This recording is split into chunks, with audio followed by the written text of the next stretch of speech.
கடகராசியில் பிறந்த உங்களுக்கு இது வரைக்கும் கோச்சாரத்தில் உங்கள் ராசிக்கு 12ஆம் இடத்துல இருந்த குரு இப்போ உங்கள் ராசிக்கு வர்றார். அப்போ உங்கள் ராசிக்கு வர்றது அவருடைய பார்வையினுடைய பலன் மிகப்பெரிய நன்மை.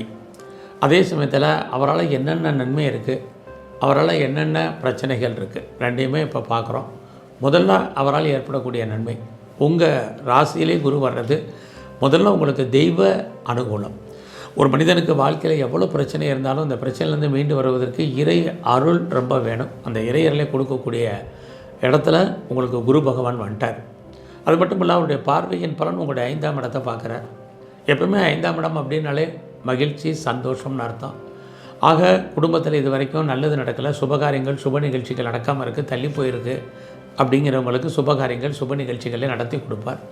நீங்களும் அடிக்கடி ஏதோ ஒரு சுபகாரியங்கள் சுப நிகழ்ச்சிகளில் கலந்துக்குவீங்க. அடிக்கடி பார்ட்டிசிபேட் பண்ணுறதுக்கான வாய்ப்பு நிறையா இருக்குது. அடுத்தபடியாக குழந்தை பாக்கியம். யாரெல்லாம் குழந்தைக்காக காத்திருக்கிறீங்க, குழந்தைக்காக ட்ரீட்மெண்ட் எடுத்து சக்ஸஸ் ஆகாதவங்களுக்கு ட்ரீட்மெண்ட் சக்ஸஸ்ஃபுல்லாகி குழந்தை பாக்கியம் ஏற்படுறதுக்கான வாய்ப்பு நிறைய உண்டு. குழந்தைகளால் மகிழ்ச்சி, சந்தோஷம், இது எல்லாமே கடகராசியில் பிறந்தவங்களுக்கு இருந்துக்கிட்டே இருக்கும் அவரால்.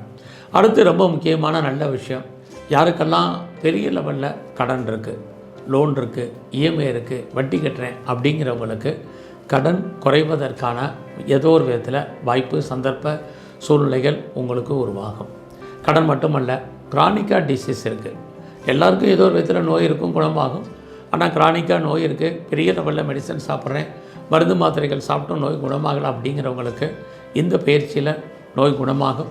நீங்கள் சாப்பிடக்கூடிய மருந்து மாத்திரைகள் அளவுகள் குறைவதற்கான வாய்ப்பு, இது அத்தனையும் உங்களுக்கு கடகராசியில் பிறந்தவங்களுக்கு இருக்குது.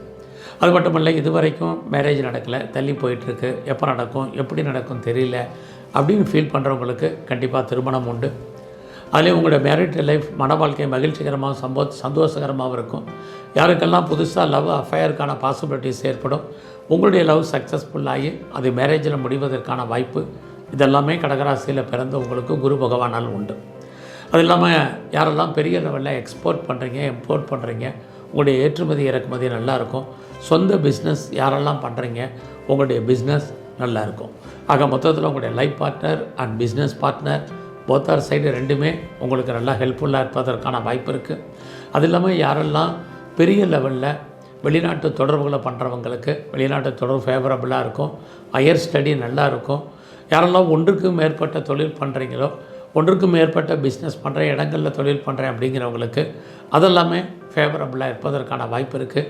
யாரெல்லாம் அப்பாவுடைய அன்பு ஆதரவை எதிர்பார்த்து காத்திருக்கீங்களோ கிடைக்கும். இது வரைக்கும் வராத பாஸ்போர்ட் வீசா வர்றதுக்கான வாய்ப்பு. அது இல்லாமல் யாருக்கெல்லாம் பெரிய லெவலில் இன்வெஸ்ட்மெண்ட் பண்ணணும்னு நினைக்கிறீங்களோ பண்ணுறதுக்கான சூழ்நிலைகள், இது அத்தனையும் நல்லா இருக்குது. மெயினாக நமக்கு எங்கே அவர் கை வைக்கிறாங்கன்னா நம்முடைய பணம். எவ்வளோ வந்தாலும் பணம் கையில் தங்கிறதுக்கான வாய்ப்பு முதல்ல குறைவு. அவரால் என்ன தீமைங்கிறத பார்ப்போம். அடுத்து வேலை வாய்ப்புகள், ஜாப்.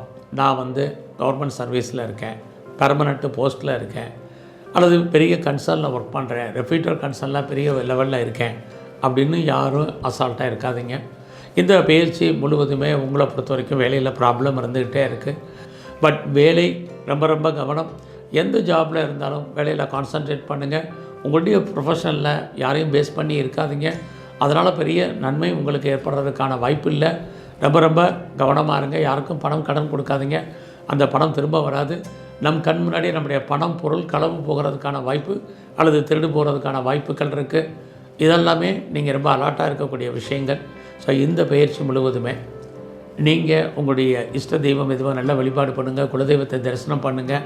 அது இல்லாமல் சிவன் கோயிலில் இருக்கக்கூடிய பிரம்மாவையும் நவகிரகத்தில் இருக்கக்கூடிய குரு பகவானை வழிபாடு பண்ணுங்கள். பிரச்சனைகளுடைய தன்மை குறையும். நன்றி, வணக்கம்.